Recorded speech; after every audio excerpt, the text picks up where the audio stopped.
Guys, John from Heavyset Tactical, and the time is nigh. This is the Grimsmo Knives Rask, and I have wanted something from Grimsmo Knives since I cannot even tell you how long I've been hunting for one. And like I said in my discussion video the other day, I swear to God, God was like looking down on me with the ability to get this knife. This is one I've been hunting for a long time, but I did not want to pay, you know, like the $1,400 charge for it new. And I found a new one for next to nothing compared to what they would normally be priced. So guys, this is the Grimsmo Rask. When you pull out this thing here, this foam here, it has the knife in one side safely in there, and then on the other side you have a bottle of nano oil. Grimsmo knives. Actually, it's got a goofy tip on it. I think might spill. So let me get this tip back on there. I just don't trust that bottle tip on there, so I'm going to keep it out. Also comes with a really nice little T9. That's pretty cool, so you can kind of get some leverage there, then just spin it out. This is a Bondis T9 bit. That's pretty cool. Okay, so I'll put that back in there. You got your Grimsmo sticker in the bottom, and then your card of authenticity. March 28th, 24, bronze with purple accents, hardware is purple, stonewash, streamlined texture, number 2724, and John Grimsmo and Eric Grimsmo's signatures. So let's do this. Let's check this bad boy out. I just love the attention to detail with this case. Now, if that pops out, that'd be cool too, to use that as like something to lay the knife on. Okay, guys, let's give her a flick, shall we? Oh my God. Whew. Guys, I'm telling you.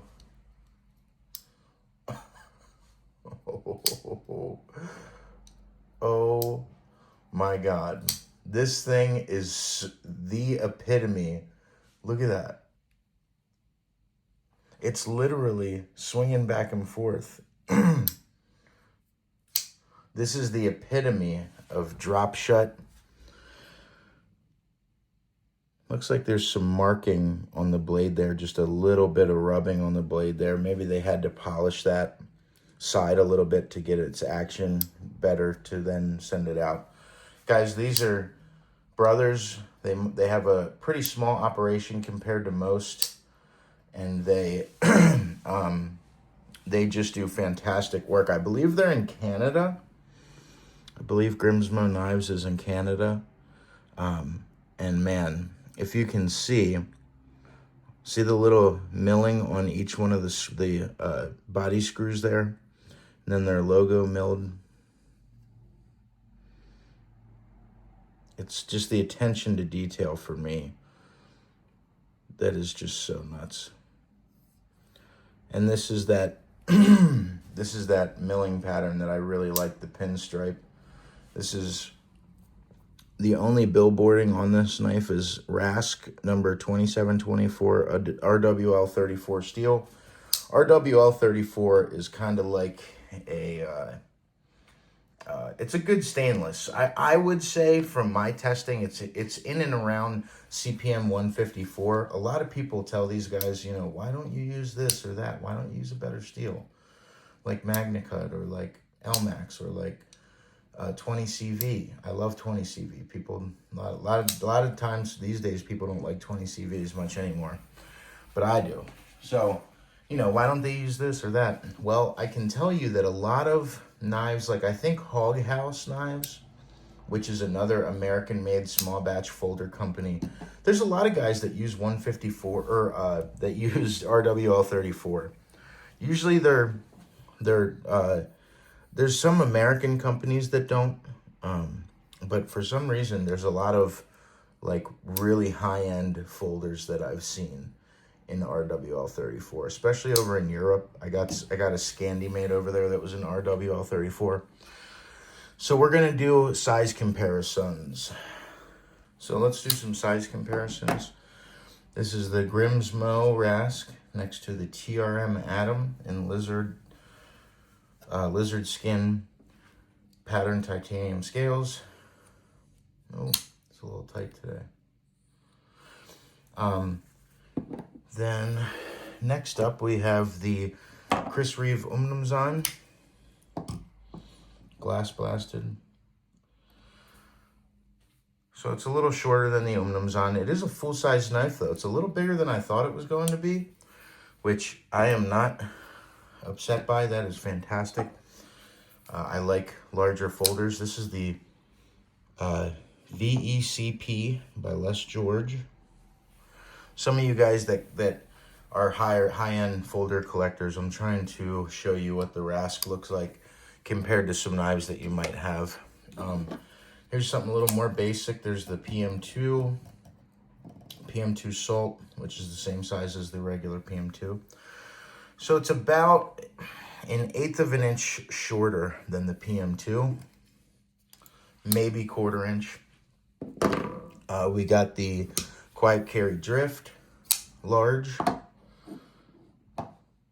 It's about the exact same size. Yeah, that's interesting. It appears to be longer, but I think that's just because it's a little thinner than the Quiet Carry. Oh, she's a little tight today too. Probably got pocket lint in there. And then we got the James brand Barnes. Exactly the same size, just about. That's interesting. And then last but not least, we got your trusty dusty Demco AD20. That felt weird when I opened it. This is Carter from Edge Mindset. This is his that I purchased off of him during his knife sale video.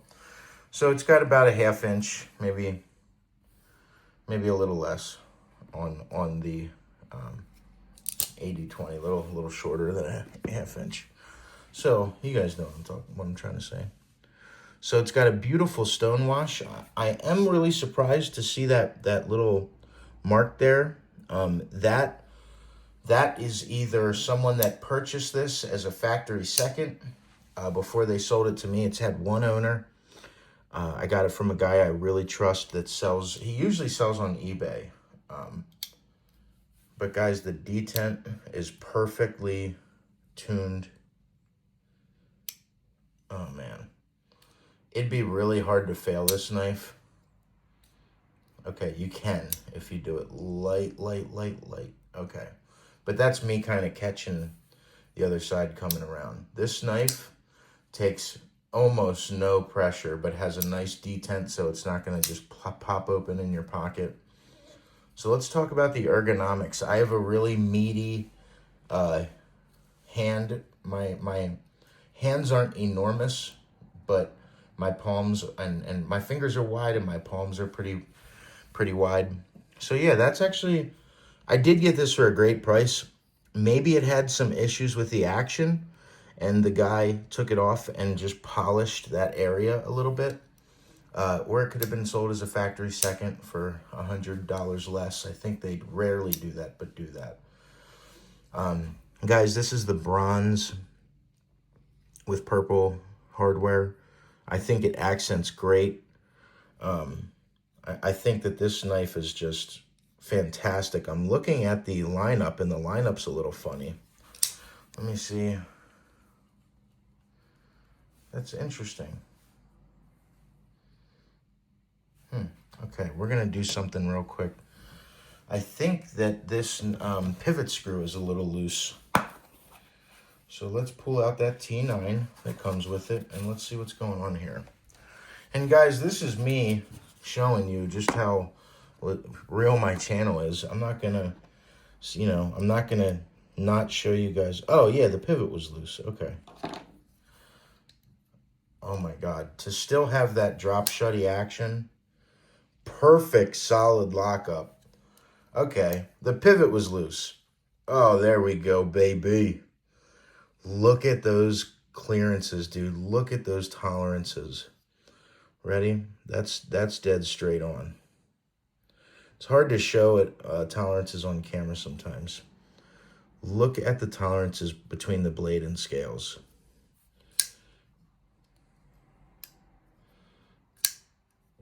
This knife is so good. And I knew it was going to be good, but this is like annoying good. This is unreal good. Oh, man.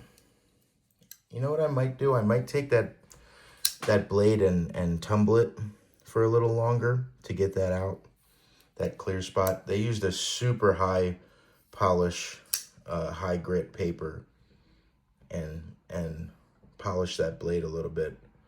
Unless they all come with blemishes like that, which I don't care either way. It's a Grimsmo Rask. Some people get really hung up on, you know, I paid this much money for it, so I want the blade and look to be perfect. But me, as long as it's functioning perfectly and has that buttery smooth action you get with anything from Grimsmo, I'm very, very happy with it. So back to the ergonomics. It's very comfortable in hand. Let me back this off a little bit. So it's very comfortable in hand.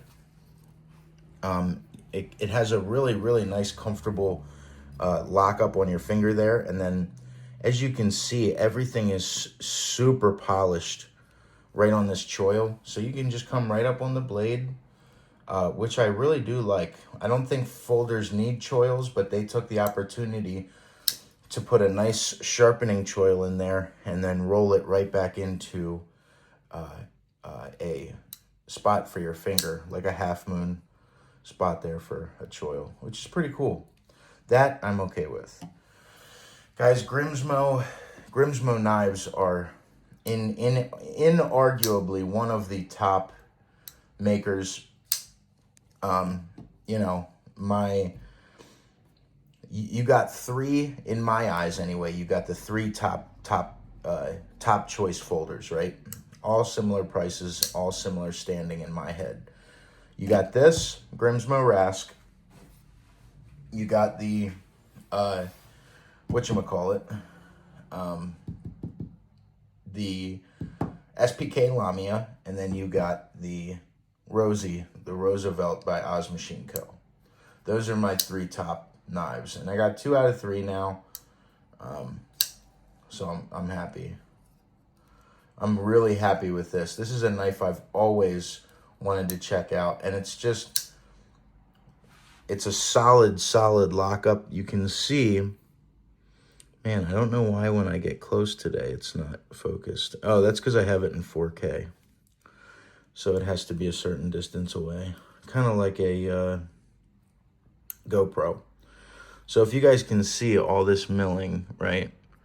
And then you got a incredible amount of smoothing over everything. There is not one sharp edge on anywhere on this folder. I love that it doesn't have backspacer in there. I like open folders.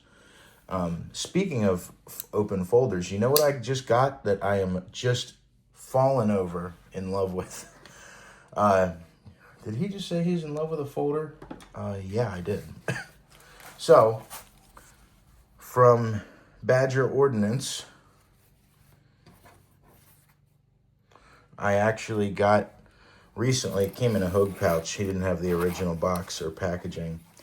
But I finally got my first Freeman. This is the version I want. I think the titanium ones are a lot heavier than I'd like, so I got an aluminum one with carbon fiber in MagnaCut. And I was just saying to my buddy how much I love when they leave these big folders and small folders open, because you can blow all the crap out. Doesn't get a lot of stuff stuck in there. I definitely prefer, you know, just having it on those standoffs there, those back not backspacers. What would you call those pins? I can't think. Like the frame pins. I can't think of the wordage right now. But yeah, make a long story short, guys, the Grimsmo Rask is really impressive. To tell you the truth, that's probably why he let it go cheaper, because it had some sort of issue with the finish there. But it's hardly an issue. It's hardly anything that bothers me. This is a fully functional and fully perfection, driven knife. Again, guys, thank you so much for watching. I really enjoy doing the folders now, just as much as I do the fixed blades. And it's just, man, she's a beaut. And I was so worried that lineup, it was way over to the right. And I was like, what's going on? These are supposed to be the perfect folder and blah, blah, blah. It was because the pivot was loose. So I got to put some Loctite in there and then tighten her back up to how I'd like it. Now let me see how tight it is. Okay, so that's like hand snug. And the action doesn't change a beat. Guys, you will never see. The only thing that's that drop shutty is because it's a button lock.